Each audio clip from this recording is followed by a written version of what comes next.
Okay, so this lecture is on EVs and the energy crisis, and how low-income households bear the brunt of the cost. Alright, so basically right now, electric vehicles are the trend among wealthy individuals. It's pretty funny. I had talked to somebody from California, a lady from California, and she said, EVs are not, Teslas are not expensive, and that they're basically giving them away in California. And I laughed. I was like, well, why doesn't everybody move to California? One, but two, that just goes to show how far removed so many people in society are from the actual average worker, the majority of the Americans.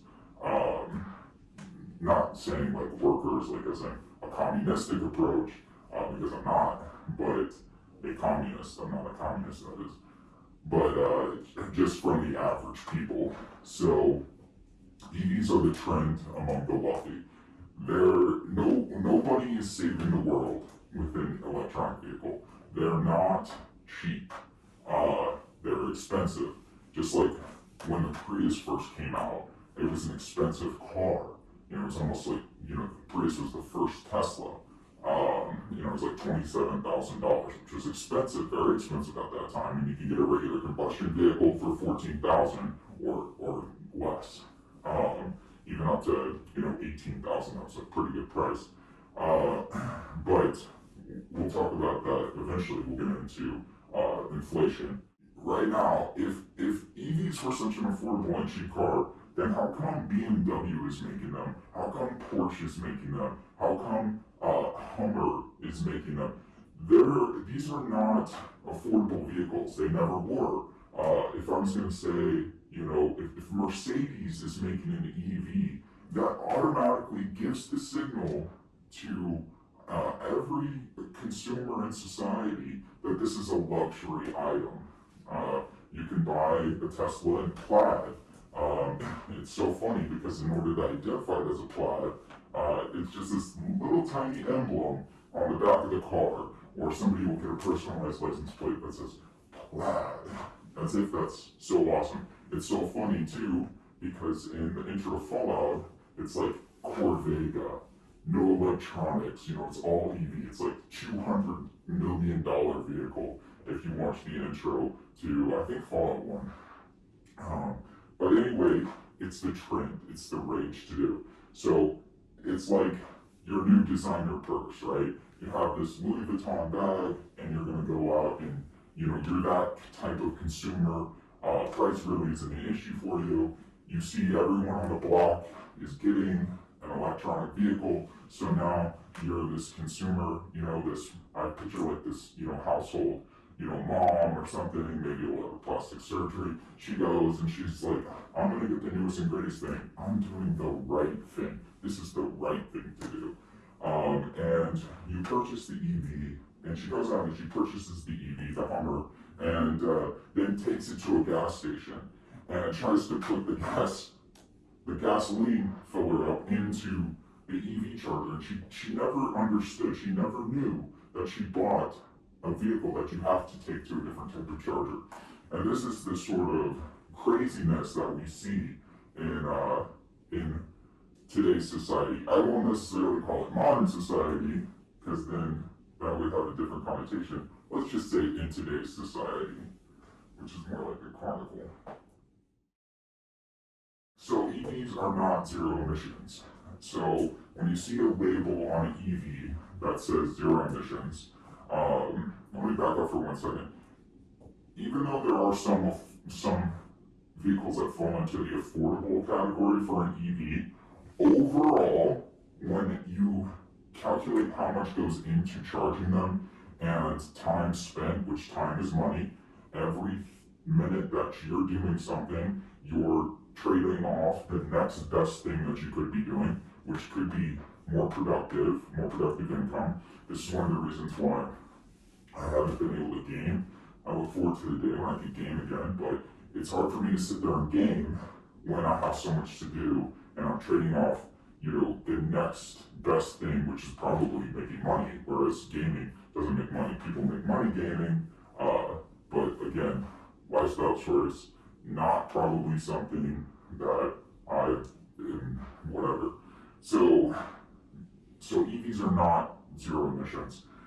To say that they're zero emissions, there may be zero emission on the vehicle itself, but at the source, they pollute at the source. So if you're charging an EV, it could be your main source of charging is coal in your area with your utility provider. It could be, probably not nuclear. Nuclear provides a much smaller portion of power, of energy. But so it's probably going to be oil or coal. Maybe hydro, but our energy production is a large basket of different goods. The bottom line is EVs are not zero emissions. I'm not sure if I added this, but back in the day, as combustion vehicles came out, people were noticing, increased smog. The government did put a mandate on that. It's called a catalytic converter. A catalytic converter sits on your exhaust pipe, and it's called a catalytic converter. That's a different word for catalyst. And a catalyst, as we know, it starts a chemical change. It's the combination of two different elements or whatever that start a chain reaction. The catalytic converter on your exhaust system starts a chain reaction of converting your carbon monoxide into carbon dioxide, which is then, consumed by vegetation, by trees. So one thing I tend to talk about more than others is carbon sequestration.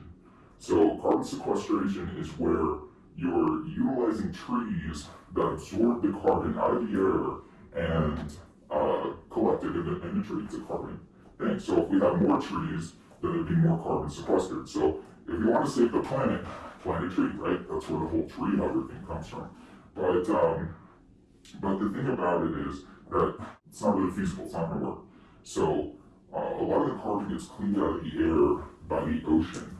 The ocean actually takes the carbon into a process, recycles it, and brings it back up into the air. And that's how a lot of our air is recycled. But yeah, basically, we have bigger issues to deal with than zero emissions, believe it or not. So, the desire to have lower emissions is a good thing, but we do have mechanisms in place to solve those.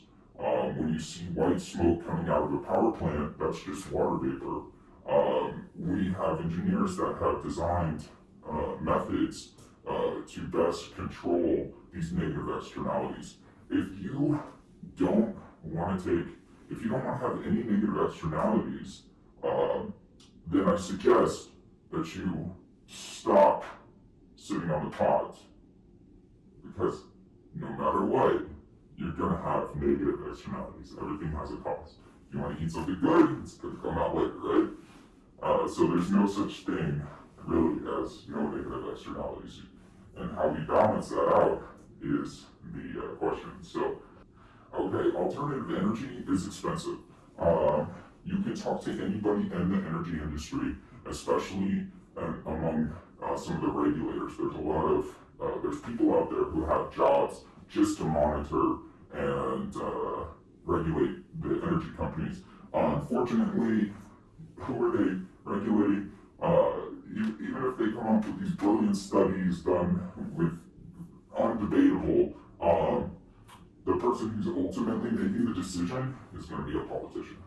And politicians just want to get reelected. So the high cost of alternative energy is because it costs, you're utilizing people's time and production methods to build alternative energies, whether it's solar or wind, that those people could be employed creating an energy source that has has more productive potential than wind or solar.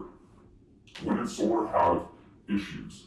Um, Basically, the way that people consume power, um, it has peak periods. Like in the middle of the day, everybody's at work, so you're consuming energy at your workplace. But when you come home, people turn the lights on. In a lot of places in the north, they don't have air conditioners. There's no central air. But in a place like a hot climate, like Florida or Texas, you're going to have AC consumption. So different parts of the country, different regions consume electricity differently, and wind and solar, it's very difficult to store. The batteries themselves do have a declining period, just like any battery on your phone, anything traditionally. Um, you can only recharge it so many times. It's called a cycle count. And so eventually it degrades. Everybody knows you put brand new batteries into a remote control car. If you remember when you were a kid, the car goes really fast, but 2 days later it starts to go slow and then dies. But just the cost, the actual cost, is high for these energy productions, and you can even calculate like how much investment cost goes into how much productive potential, and you'll see that the numbers don't line up.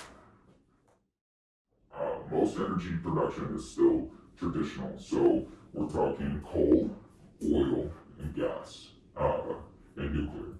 So, one interesting thing about wind turbines, is that when they're not spinning by the wind, they use natural gas to turn the turbines. So the turbines can't just stop turning, or they can't slow down. They have to either stop completely or being powered by the wind. But because of the way that the energy is generated, it either has to be completely stopped, but you can't do a low output of the turbine spinning. It'll lead to problems within the turbine materials itself. So they have to keep the turbine spinning, and they use natural gas to do that.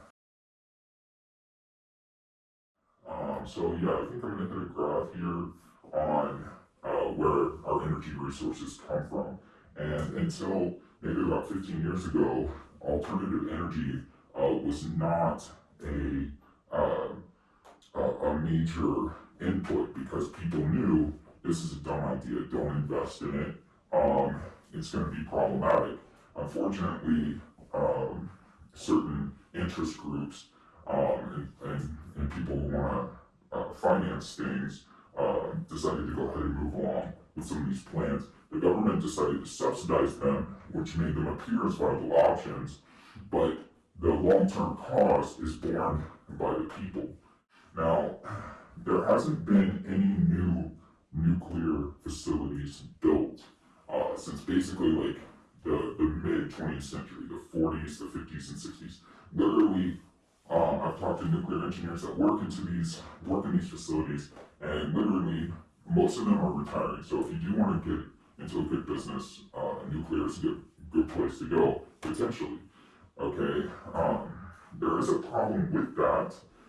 That basically, especially here in the United States, and even probably recently globally with Fukushima, but basically, people have a distaste for nuclear energy. They have a distaste for it because of Chernobyl. Chernobyl was a meltdown that happened.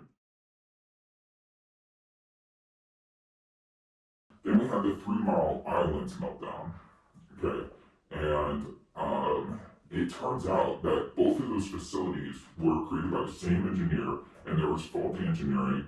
Basically, they tried to create, just like as you produce more nuclear things, you start to cut corners, and you say, oh, I can do this better, cheaper, if I, put less, materials into it, or for whatever reason. You have to look into it very specifically to figure it out. But it's the same engineer who created both. And the point is that these meltdowns gave people a distaste for nuclear. people are scared. So simultaneously, we had fallout, right? Duck and cover.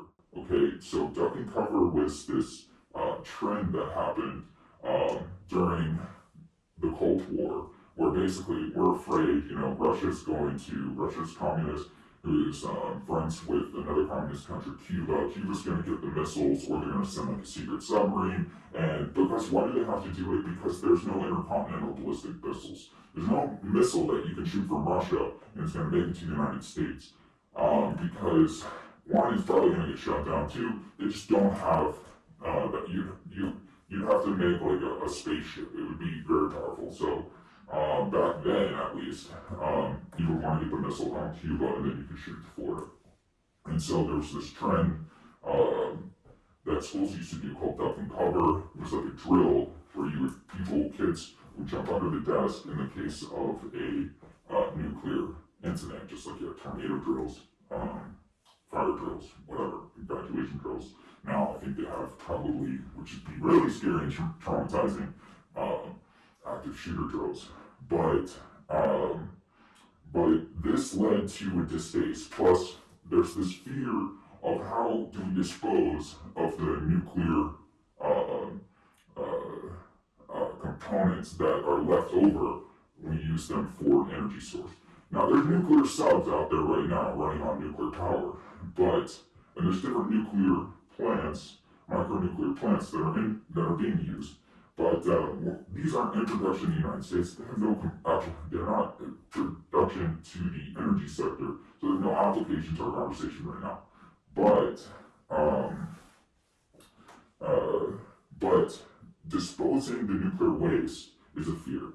So having it on a train, transporting it to under a mountain, which is what I believe they used to do, or probably still do, and then they dispose of this nuclear waste into under a mountain. Well, the fear is, how do we transport it? What if this nuclear waste, the train wrecks and then it spills everywhere? Now we have a contamination leak, people are getting irradiated, deer are growing to heads, etc. So that was a fear too. Now, they would store it until they could use it for later use. I'm probably for the safe transportation of radioactive waste, but until we can use it later.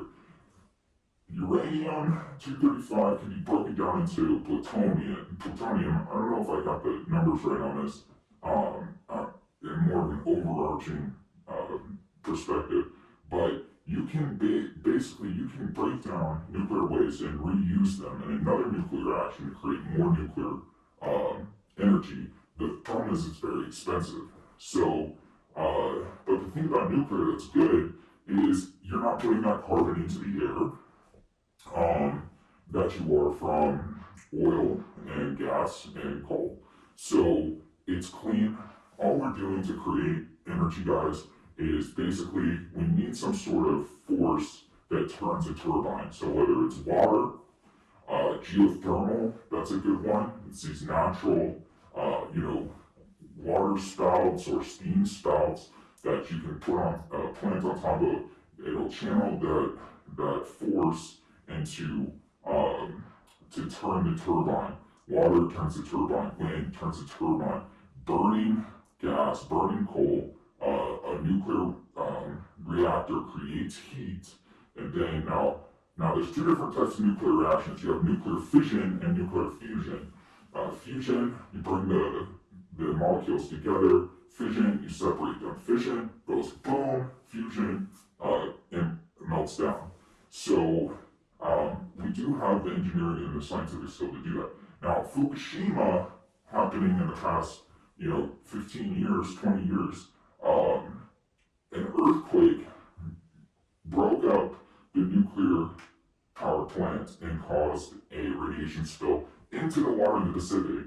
And we traced, I know because I had a friend who was actually on that, doing research on that at MIT, and we definitely detected components of radiation in fish all the way out in the Pacific coast. So basically, for so many years until I think even now, it's a lot less trace amounts of radiation in fish.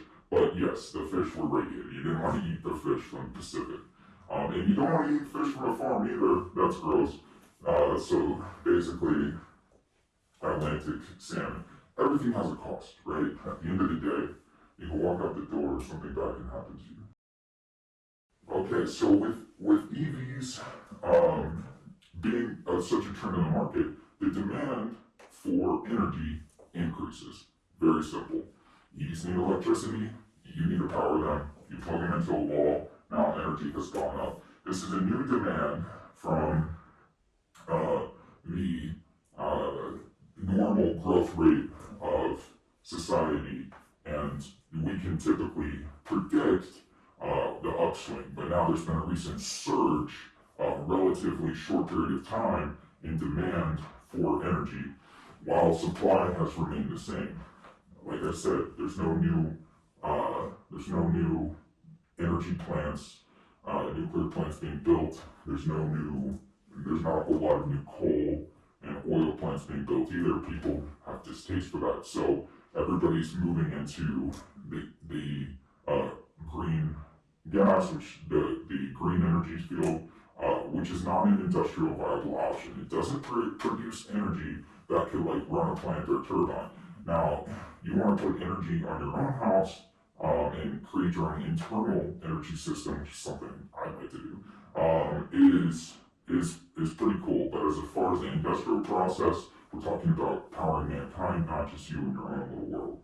So because energy supply remains the same, and energy is a shared cost. Okay, there's only one utility company usually per city, per county, per region. So if your region has increased demand, or increased supply cost, or increased cost in whatever way, if demand goes up, which is what we're talking about, we're just talking about isolating the EV effect on the consumer market of energy. If demand goes up, supply stays the same, your price is going to go up. And that's what we're seeing happen. So everybody shares the cost of the electricity. If 1 kilowatt hour goes up for everyone. So who suffers? Low income households suffer. Low income households, they didn't choose to go out and buy an EV and have increased energy demand. They expect that their energy bill is going to stay the same. And because their neighbor goes out and bought 3-4 Teslas, maybe a Cybertruck, a Hummer, Mercedes, whatever, that caused the increase in demand for that household to go up. And then now you're talking about, on top of that, the higher cost of renewable energies. So the low-income household now has seen costs go up a lot more. For example, what used to be a $180 bill in a place like Colorado, where they put all these windmills outside of DIA, Denver International Airport, those bills are now $400, $500, okay, and they went up quick too. Right, so these low-income households can't afford the cost. And then government mandates. Government is mandating that, cities produce more EVs. It's all these politicians, they want more EVs because it sounds good and gets them reelected. Whereas people may not have the facts on nuclear, they may choose to go a different route. But basically, as coming from me, in my philosophical outlook, right, I believe in natural growth, natural progression. First we had, steam, then we had coal, then, we moved up the industrial processes into modernization. Now, artificially putting mandates on society to have a certain type of energy, and that the government's going to print you money to make them into a viable economic resource is not good. It has a negative effect overall of society, and the people who are paying the bills, like your normal income household, which is what the majority of people are, like 92% of people make roughly the same amount of money, 60% basically exist at the poverty rate. Um, and those are the people who bear the brunt. So, all right. So we don't want to do that. We want natural progression, free market, supply and demand capitalism. So how can we shift the burden of higher energy costs from low-income households to where they actually belong, which is with these higher income households who are buying Mercedes and Teslas, EVs and Hummers. One thing to do is what exactly the opposite of what we're doing. Whereas government is subsidizing EV purchases, they should be taxing them. They should be taxing them at purchase, and they should be taxing them at for additional rates of EV consumption. So we can monitor how much power, just like they used to throttle back our internet with net neutrality, we can monitor how much energy they're consuming, and if they're consuming and we determine that they have an EV and they're not, using their own power supply, like wind on their own house that they're paying for with their own money, not society's money by these large investment scale of industrial production of alternative energy resources, we can tax them. We can tax them proportionally. They could pay an additional tax that would alleviate the cost for being passed on to the lower income households. This is important. This needs to happen quickly. People are having really expensive electric bills, especially in the summertime. And the city, and it's a whole huge mess because the um, because part of our humane society laws as a modern society is that you can't shut off a household's AC when it's 105 degrees outside. They have to wait. The energy company can't come and shut off your power during that time. So they wait until after that. Then you have this huge back payment bill that's due, just like with heating and vice versa. But natural gas, super cheap. Natural gas is really cheap. I'm not sure if we're talking about that in this lecture, but to heat your house is much cheaper than cooling it. The other solution is building these microfusion reactors. We have the microfusion reactors in submarines. Military intelligence, that's one of the breakdowns in our society, is that we don't have, I think England, some other European countries have a way to take military intelligence secrets and release them over time. Like after 14 years, we can release this technology into the public sector. But the problem with that is that you're giving a company out there or a group of investors, which usually comes again from the higher income brackets of society. You're giving them a monopoly on, and it's called a government granted monopoly, which is why it has to be regulated and price has to be regulated on that. Because just like your power supply is regulated, the cost of your power is regulated by the government because the utility company has the only right to supply you with that power. That's a type of monopoly. So when I see power companies doing additional investments for consumer businesses, like say you build a large district in a city that this has definitely happened, that where the power company owns that is increasing the cost for everyone who's paying for that power. It's very simple. So one thing is building the microfusion reactors. Now there are a lot of startups, independent companies that are moving in the direction of building the microfusion reactors. Again, because of the new AI trends, a lot of investment is going towards AI. Well, investment also has to go towards creating the power that will power these things. Microfusion reactors, this is a good way to do it. They're talking about doing these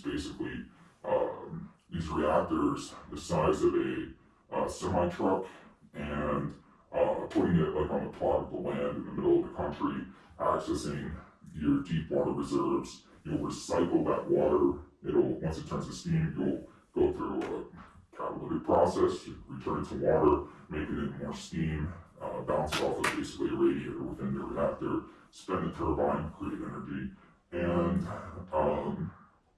but none of them have been built yet, whereas the military does have them. So by creating more micro fusion reactors and building them, that'll increase the supply of energy, which will bring down the costs on people's energy bills. But right now we exist in a gap period where that hasn't happened yet. They did build one nuclear facility in like somewhere up north, like I don't know where, Wisconsin, North Dakota, something. And that's the only one that's been built in like the past 70 years.